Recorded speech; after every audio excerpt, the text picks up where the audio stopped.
Bismillah.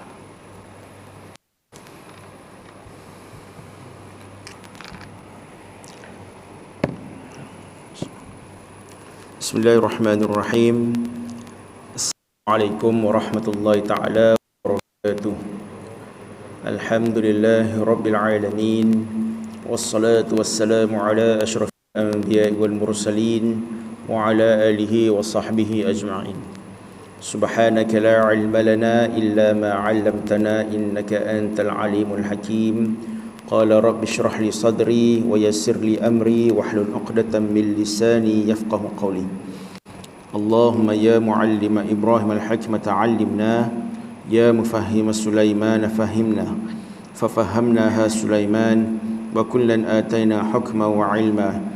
وسخرنا مع داود الجبال يسبحن والطير وكنا فاعلين يا رب سليمان ويا رب إبراهيم ويا رب موسى وعيسى ويا رب محمد صلى الله عليه وسلم أخرجنا من ظلمات الجهل والنسيان اللهم نورنا بنور علمك وأبعدنا النسيان اللهم ارزقنا فهم النبيين وحفظ المرسلين برحمتك يا أرحم الراحمين. قال الله تعالى في كتابه الكريم بعد أعوذ بالله من الشيطان الرجيم قل إن الموت الذي تفرون منه فإنه ملاقيكم ثم تردون إلى عالم الغيب والشهادة فينبئكم بما كنتم تعملون. وقال النبي صلى الله عليه وسلم أكثروا من ذكر هازم اللذات.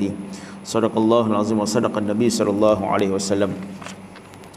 Tuan-tuan para jemaah yang dirahmati Allah, kita menyambung perbahasan ataupun perbincangan berkaitan dengan ucapan para arifin mengenai jenazah dan kubur serta hukum ziarah kubur, iaitu perbicaraan berkaitan tentang bagaimana orang yang arif atau para ulama, para sahabat dahulu berbicara tentang jenazah, berbicara tentang kubur dan membahaskan tentang adab-adab berkaitan dengan ziarah kubur.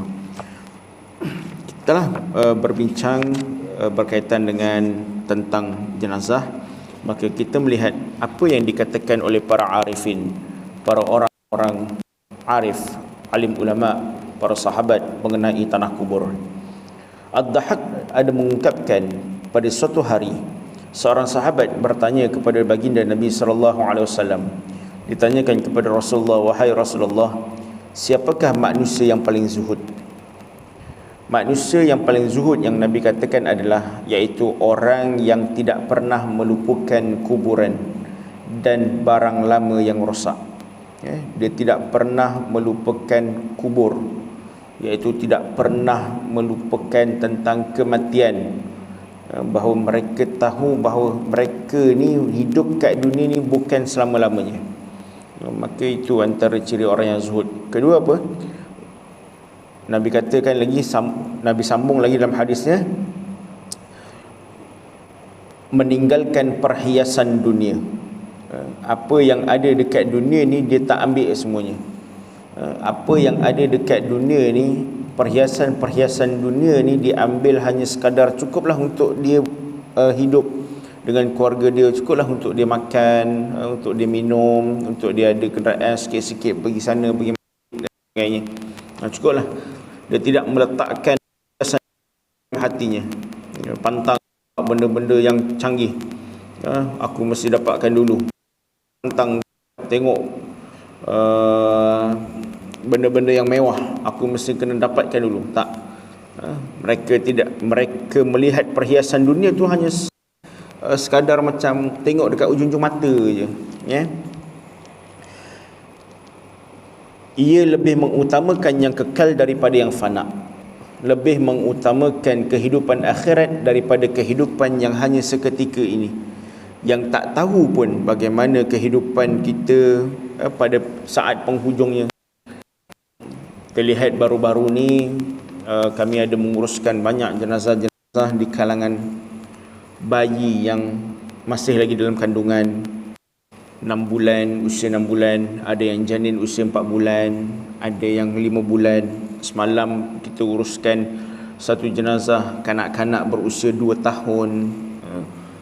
Hari ini kita sedang menanti satu jenazah warga tua. Kan maknanya kematian ini selalu berada dekat kita, dalam keadaan kita tak sedar, keadaan kita tak perasan pun. Maka kalau kita lihat apa yang mereka lalui sebelum ni, mereka mendengar bahawa kematian itu, kematian seperti itu, kematian seperti ini, mereka dengar, kini mereka sudah lalui. Begitulah juga kita. Kita sekarang ni kita mendengar tentang kematian, dengan alam kita mendengar bahawa kita tahu kita ni tidak akan kekal buat selama-lamanya. Yang kekal hanyalah Allah Subhanahu wa taala. Kehidupan akhirat akan kekal selama-lamanya. Maka selepas kita mati baru kita akan sedar bahawa kita akan tahu. Sebab tu ada orang dah mati, dia minta dekat Allah Subhanahu wa taala, Rabbi ja'ilni. Dia minta dekat Allah, Rabbirji'un la'alli a'malu salihan fima taraktu. Ya Tuhanku, kembalikanlah aku ke dunia agar aku berbuat amal yang salih terhadap apa yang telah aku tinggalkan. Mereka minta dekat Allah Subhanahu wa taala untuk dikembalikan. Ya, sebab sebelum ni mereka hanya mendengar, mereka hanya mengambil ambil lewa je tentang peringatan-peringatan yang diberikan. Kemudian apa lagi? Nabi kata sambungan daripada orang yang paling zuhud, manusia yang paling zuhud antara lain ialah yang tidak menganggap esok hari sebagai miliknya.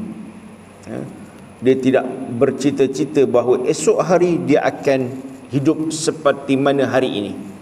Sebab itu orang yang zuhud ini, orang yang arif ini, mereka tak kala mana mereka beramal, mereka akan beramal bersungguh-sungguh kerana mereka mengetahui, mereka rasa dalam diri mereka bahawa inilah mungkin amalan yang terakhir yang aku mampu lakukan.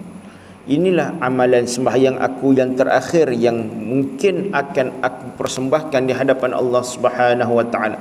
Sebab itu mereka bersungguh-sungguh dalam melaksanakan amal ibadat, dalam melaksanakan suatu perintah daripada perintah Allah Subhanahu wa taala, dan menganggap dirinya termasuk penghuni kubur juga. Dia menganggap dirinya juga, lalu depan kubur besok aku akan sama dengan kamu semua. Tak ada orang lalu depan kubur kan dia rasa bangga. Dia tengok kubur mati juga orang semua kan, tengok aku sihat jalan. Dia tak ada rasa bangga macam tu. Kalau dia rasa bangga tu, dia sama pada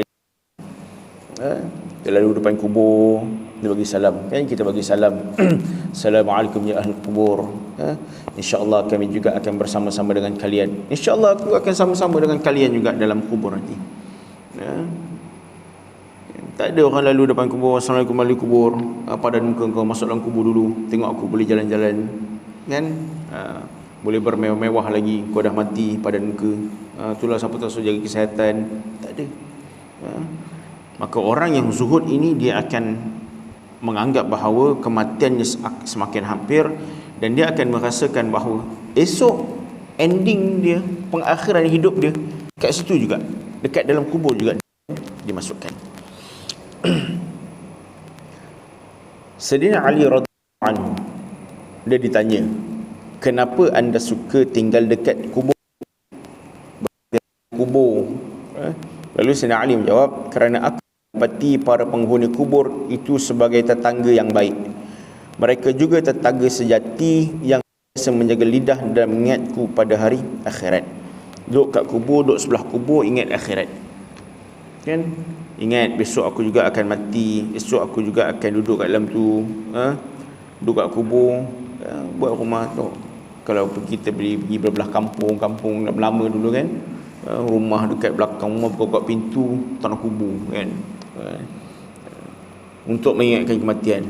Tapi kita tak, buka pintu tanah kubur, sudah malam tu tak nak tidur, duk ingat benda lain kan, dengar takut dengar orang pintu kan, selimut tertarik ke kan.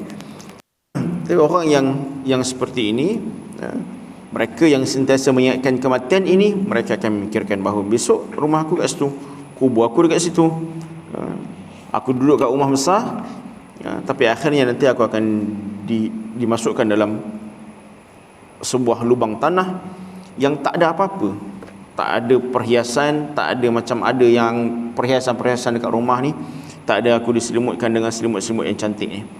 Malahan kubur akan berkata,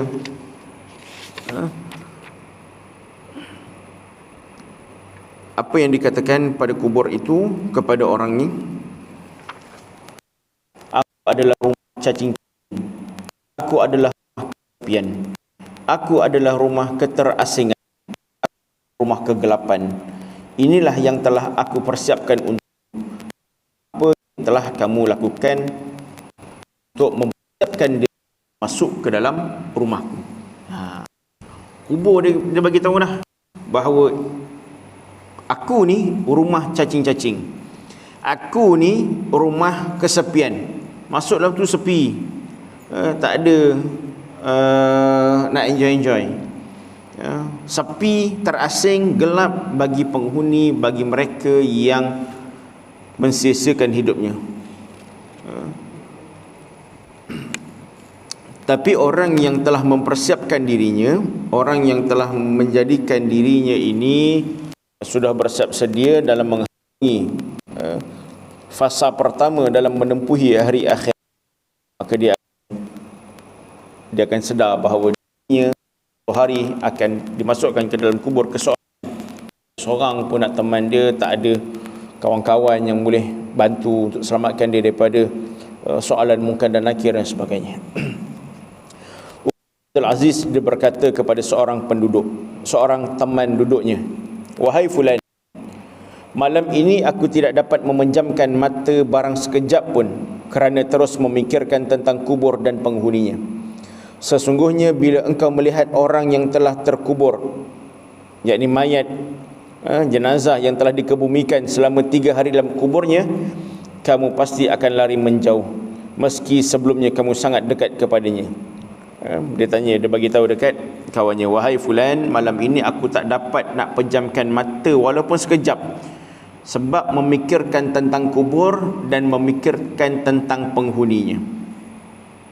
Dia katakan apa lagi? Kalaulah engkau melihat jenazah yang telah dikebumikan itu selama 3 hari, selama 3 hari dah dikebumikan, tiba-tiba dia datang kat kita, kamu pasti akan lari menjauh meski sebelumnya kamu sangat dekat kepadanya. Walaupun masa hidup kan, masa hidup kita rapat kan, masa hidup macam belangkas, ke sana ke sini, kalau ngetih kawan, jadi kawan, sahabat baik apa semua. Tapi kalau dia mati kan, dia mati tiba-tiba dalam, lepas dia dah ke bumi itu, seminggu datang rumah, tutup pintu, Assalamualaikum, buka-buka tengok dia, jom ngetih. Agak-agak kita nak ikut ke tak nak? Kita mesti lagi. Dia kata, kau pergi jom, kau kan dah mati kan? Maka dia kata apa lagi? Kamu akan melihat sebuah rumah yang penuh dengan serangga-serangga ganas dan cacing-cacing yang siap mencekik. Di sana bau mayat yang asalnya harum berubah menjadi sangat busuk, dan kain kafannya yang asal bagus berubah menjadi sangat buruk. Begitu.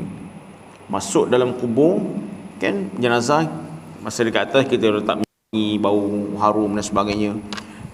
Tanah kain kafan pun cantik, warna putih bersih. Maka bila masuk dalam kubur, tempat serangga-serangga yang ganas, cacing-cacing yang siap dah nak makan, nak mengerumun makan daging-daging ni, di sanalah bau mayat yang asalnya harum akan berubah menjadi busuk. Kalau kita ambil pun kan, kalau kita gali busuk. Kerana kita gali kan, kalau kita gali sebelah lubang kubur tu, tiba-tiba ada bau yang menyengat, bau yang sangat-sangat kuat kan? Kadang-kadang sampai tak tahan, sampai nak muntah kan? Kita lihat sahaja kain kafan yang kita masukkan asalnya putih, tetapi bila kita korek balik, kalau kita tengoklah, kalau korek balik,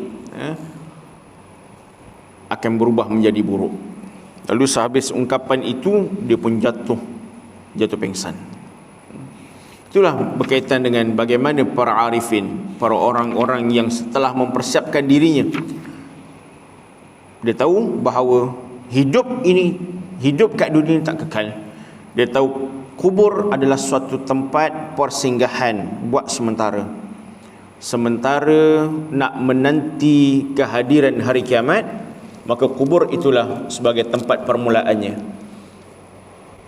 Selamat dia dekat kubur, maka ada harapan selamatlah dia di padang mahsyar nanti. Mudah urusannya dekat kubur, mudah urusannya dalam menjawab persoalan munkar dan nakir, mudah urusannya bila mana bertemu dengan rakyat munkar dan nakir, maka mudahlah nanti urusannya bila mana dia dihimpunkan di padang mahsyar. Tapi kalau dekat kubur pun dia dah ada problem, dah tersangkut, ada something wrong yang berlaku pada dirinya, maka berhati-hati, bimbang, takut masa di padang mahsyar nanti dia akan susah juga. Lebih-lebih lagi tak kala mana mengharungi suatu titian untuk menuju ke syurga Allah Subhanahu wa taala.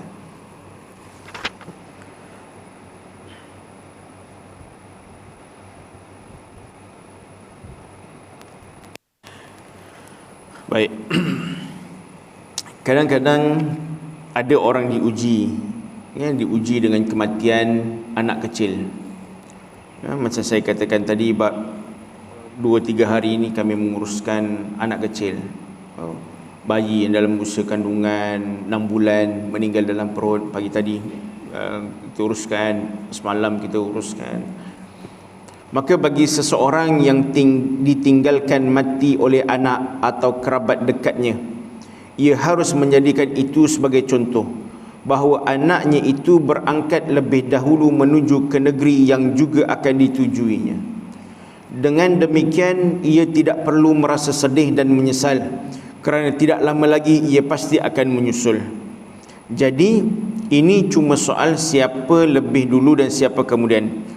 Begitulah kematian. Orang yang ditinggalkan oleh anak ataupun kerabat dekatnya, ataupun orang yang lebih muda, adiknya dan sebagainya, kena lihat ini sebagai suatu contoh yang terbaik dalam dirinya, suatu pengajaran yang terbaik dalam dirinya untuk diambil istifadah, untuk diambil pengajaran. Bukan dikatakan bahawa hidupnya dalam keadaan yang dah tak berguna, dalam keadaan yang Allah tak sayang dan sebagainya. Tidak. Mengingatkan bahawa kepada diri kita, setiap yang bernyawa itu pasti akan mati, dan Allah Subhanahu wa taala nak ambil nyawa ni tak kira siapa. Orang yang mati ni Allah nak ambil nyawanya tak kira siapa. Tak kira dia ni orang yang tua, orang yang dah banyak beramal ibadat, ataupun orang yang sedang leka dan lalai dalam kehidupan dunia, ataupun anak-anak kecil. Sebab itu perlu orang yang seperti itu perlu mengambil contoh bahawa anak itu berangkat terlebih dahulu ke suatu tempat yang dia juga akan pergi tempat itu. Dia juga akan menyusul. Kalau dia rasa macam itu, maka dia akan rasa aman, dia akan rasa tenang.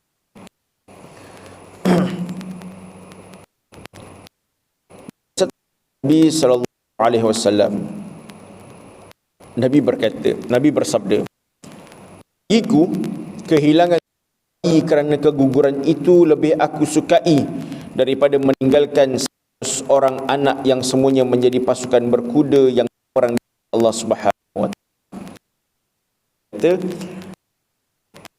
Dengan bayi kerana keguguran itu lebih sukai meninggalkan seorang anak yang semuanya pasukan kata macam tu. Sebut bayi yang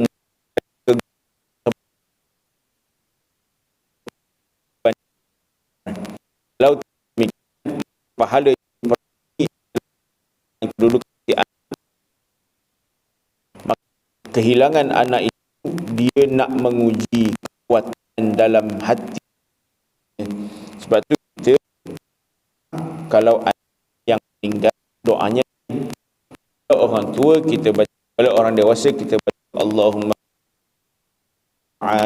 wa'fu anhu, kan, kepada dia. Tapi kalau anak kecil, kita minta doa supaya kedua orang tua itu diberikan ketabahan oleh Allah Subhanahu wa taala dalam menghadapi ujian yang Allah berikan. Zaid bin berkata, Daud alaihi salam kematian putranya. Ia sangat bersedih. Matinya itu ia sama emas sepenuh bumi. Lalu dikatakan kepadanya, dia nanti akan memperolehi iman. Nabi sallallahu alaihi wasallam bersabda, la yamutu li ahadin minal muslimina thalathatan minal waladi fayahtasibuhum illa kanu lahu jannatun minan nar. Faqalat imra'atun 'inda Rasulillah sallallahu alaihi wasallam aw ithnani, qala aw ithnani. Seorang muslim yang kehilangan 3 orang anak, tetapi ia bersabar demi mengharap keredaan Allah Subhanahu wa taala, nescaya baginya mereka itu perisai, perisai dari api neraka.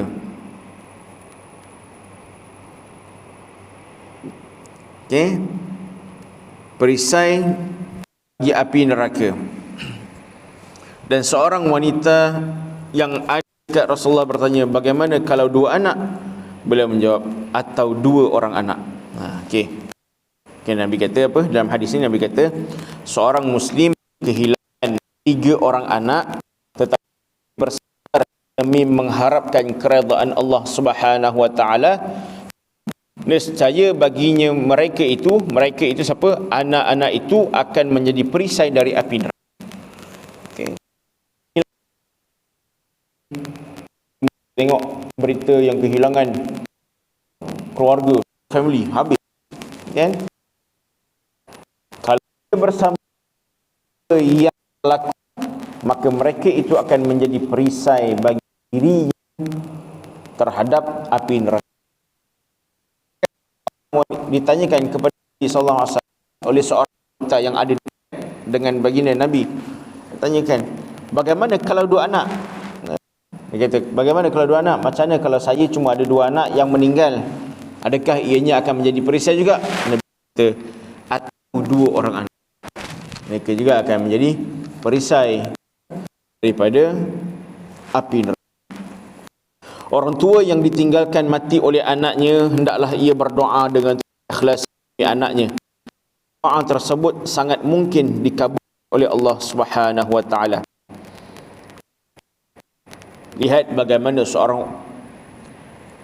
pada suatu hari ada orang ini, dia berdiri di atas kubur anaknya. Lalu dia mengangkat tangan dan berdoa kepada Allah Subhanahu wa taala, ya Allah, pagi ini aku mengharapkan rahmat-Mu untuknya dan aku takut azab-Mu menimpanya. Tolong wujudkan harapanku dan lenyapkan ketakutanku. Dia minta doa pada Allah Subhanahu wa taala untuk dirinya, untuk anaknya. Baik. Bila berlakunya kematian, apa yang akan timbul dalam diri kita adalah perasaan untuk kita menziarahi kubur. Dengannya kematian, kita akan ramai-ramai kita nak pergi kubur, kita nak ziarah kubur, nak tengok apa yang berlaku, sebagainya. Okey. Secara umumnya, ziarah itu dianjurkan untuk mengingat kematian dan sebagai pelajaran. Kita pergilah kubur, kita tengok kubur, kan, kalau kita tahu inilah tempat pengakhiran. Kalau aku ditakdirkan aku mati kat sini, mungkin tempat aku. Itu pelajaran. Dulu engkau sama dengan aku main bola, dulu engkau sama-sama aku naik motor, sekarang ni engkau duduk seorang ke atas ni. Itu pelajaran bahawa nak tahu bahawa setiap yang bernyawa itu akan mati. Dunia ni akan fana, akan habis, hancur, binasa. Kubur orang-orang yang soleh itu juga dianjurkan, ya, dapatkan berkah dan sebagai pelajaran. Ziarah kubur orang-orang yang soleh juga dianjurkan demi mendapat dapat pelajaran. Suatu ketika Nabi SAW pernah melarang untuk menziarahi kubur. Itu Nabi SAW mengizinkan untuk menziarahi kubur. Sebagai hadis yang diriwayatkan oleh Ali radhiyallahu anhu daripada Rasulullah SAW, beliau bersabda, aku pernah melarang kalian dari ziarah kubur, tetapi sekarang berziarahlah, sebab hal itu dapat mengingatkan kalian kepada akhirat. Dulu Nabi kata, dulu aku pernah larang ziarah kubur, tapi sekarang ziarahlah, sebab dengan menziarahi kubur dia akan mengingatkan kita tentang akhirat. Hanya sahaja jangan kalian mengucapkan kata-kata keji, kata-kata yang keji, yang batil. Jangan buat perkara-perkara khurafat, perkara-perkara yang pelik-pelik. Kadang-kadang orang ni pergi kubur bukannya nak ziarah, bukan nak ambil pengajian. Pergi ziarah kubur kadang-kadang di tanah kubur tu dia buat macam-macam. Dia kata ni tak boleh, nak kena ni.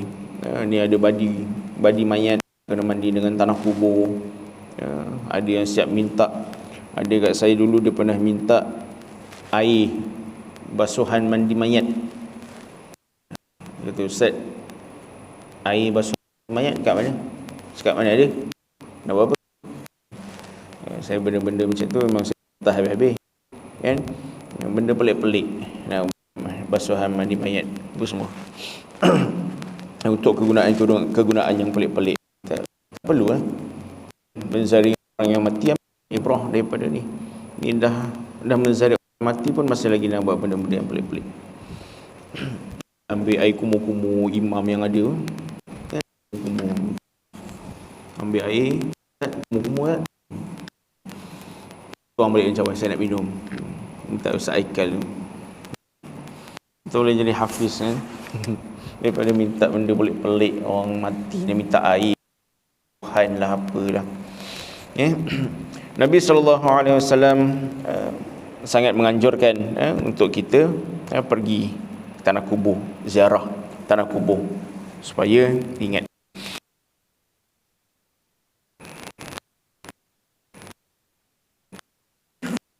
Baik,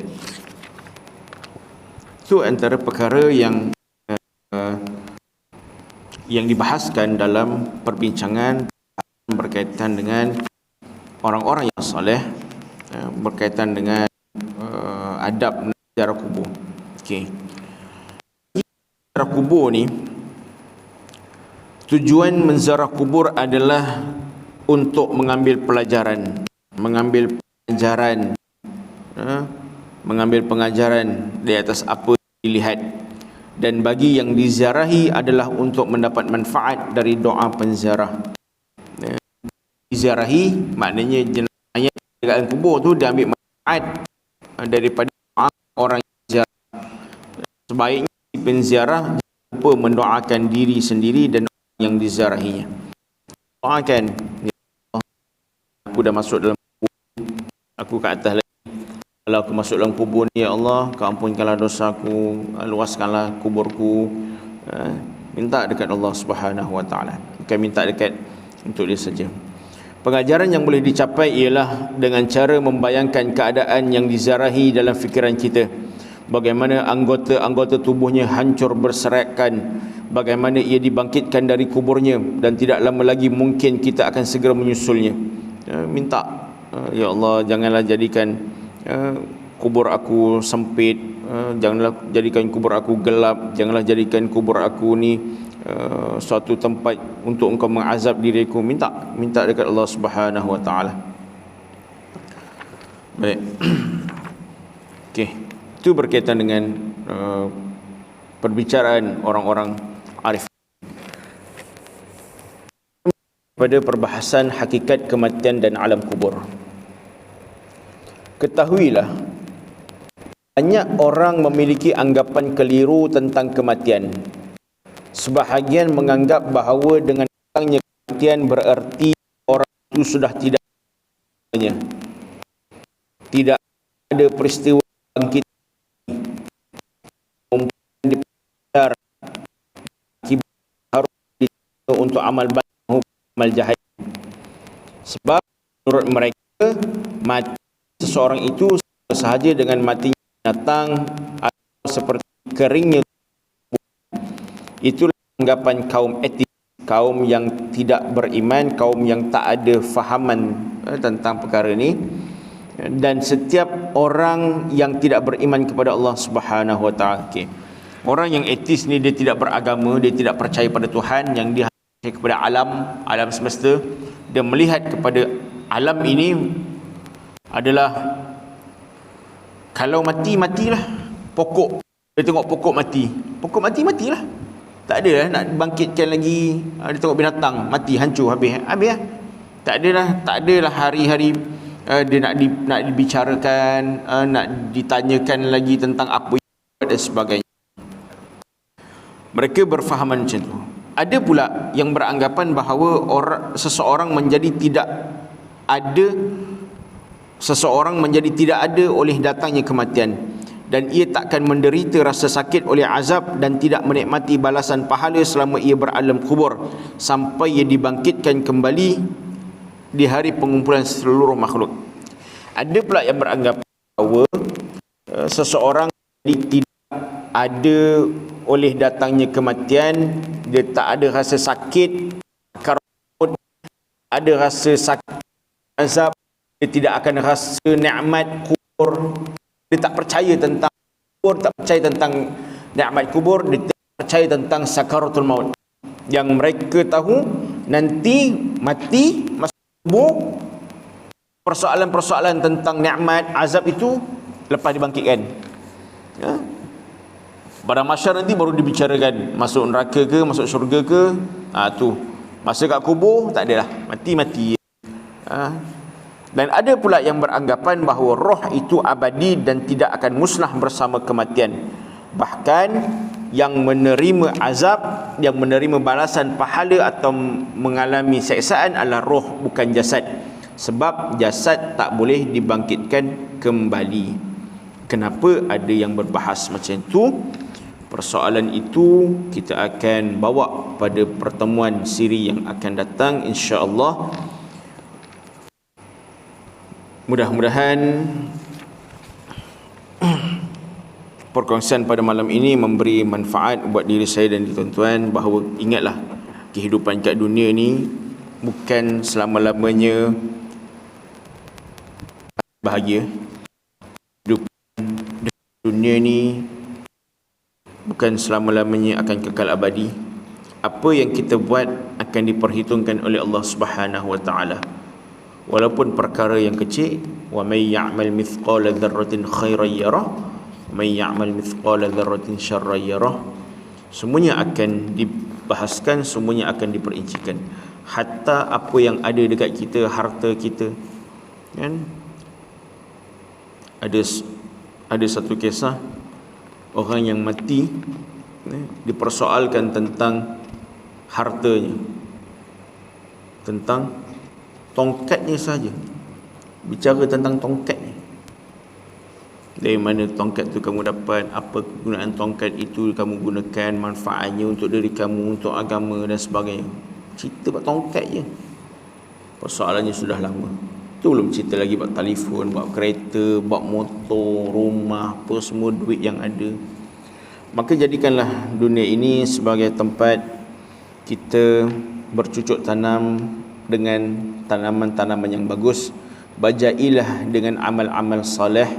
Mudah-mudahan kita akan menuainya dengan hati yang gembira, dengan hati yang seronok, setelah mana kita berusaha keras menanam, menuai apa yang kita nak tuai, insya-Allah.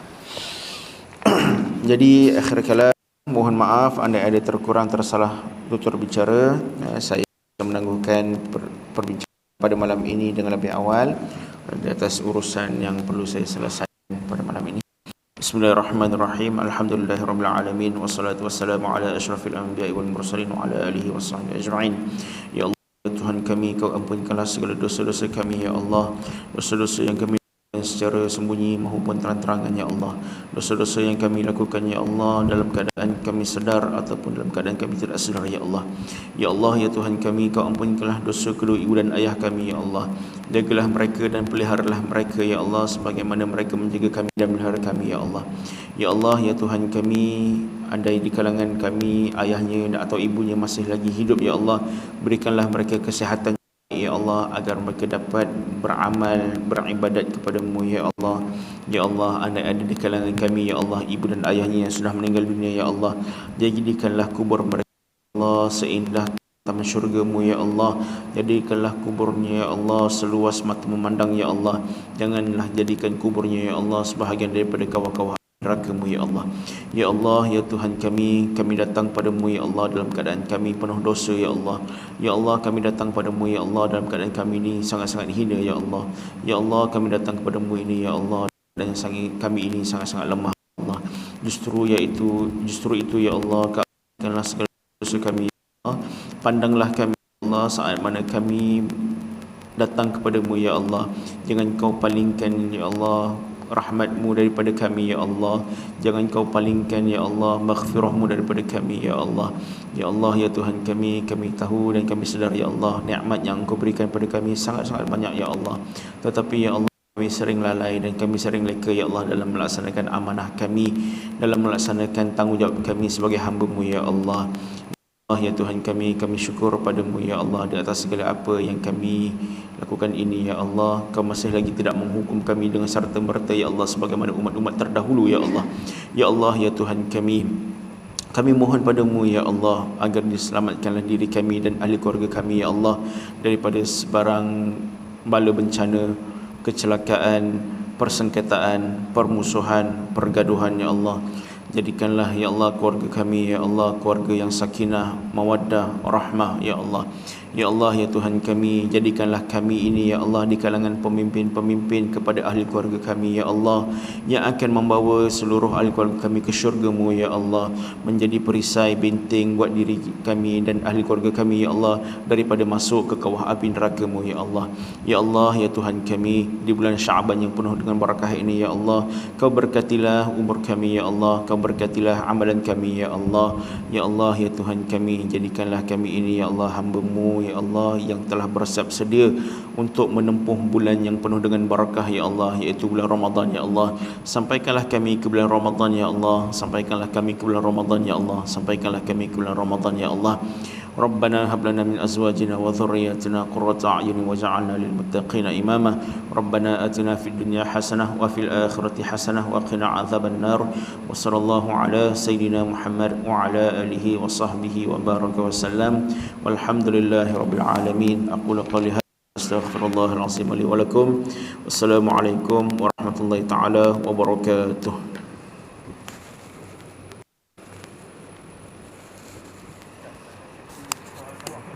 Nah.